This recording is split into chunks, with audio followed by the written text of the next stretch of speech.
E aí, galerinha, tudo bem com vocês? Hoje o tema de estudo é burocracia. O termo burocracia ele foi originado na metade do século XVIII, porém, sistemas administrativos organizados eles já existiam há bastante tempo, desde o Império Sumério.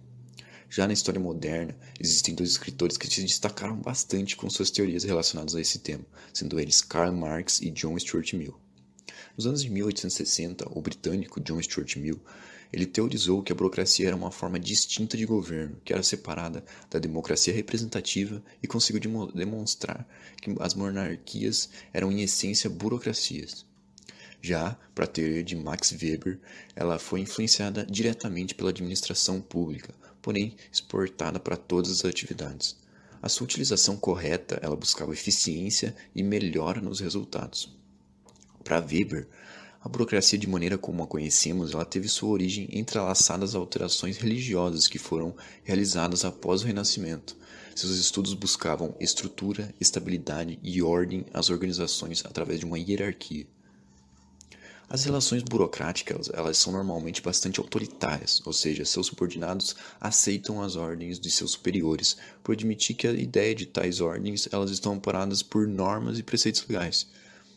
Nesse sentido, a obediência não deriva de uma pessoa em si, mas sim do conjunto de normas e regulamentos que são estabelecidos e aceitos como legítimos por todos. Esses regulamentos e normas eles são aceitos pelo povo, pois este ele acredita que essas normas elas foram feitas em uma espécie de cooperação entre a população e seus representantes políticos. Nas organizações burocráticas, as comunicações devem ser essencialmente escritas. Todas as regras e decisões devem constar em algum documento, para que possam ter validade formal, pois caso não se tenha documentado, não há validade.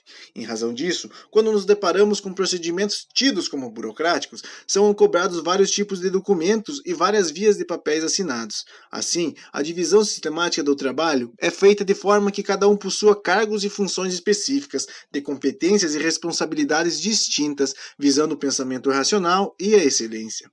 De acordo com o livro Introdução da Teoria da Administração, de Hidalberto Schevenato, as características são caráteres legais de normas e regulamentos, caráter formal das comunicações, caráter racional e divisão do trabalho, impessoalidade nas relações, competência técnica e meritocracia. Além das características citadas acima, Hidalberto Schevenato também menciona algumas outras características, como hierarquia de autoridade, rotina e procedimentos padronizados, especialização da administração, profissionalização dos participantes e completa previsibilidade do funcionamento. Assim, em resumo, a burocracia pode ser exemplificada como uma padronização de processos que buscam a eficiência trabalhando o meio e não o fim. Para isso, utiliza-se de regras, normas e procedimentos, e o que é mais comum para nós, formulários, protocolos e listas.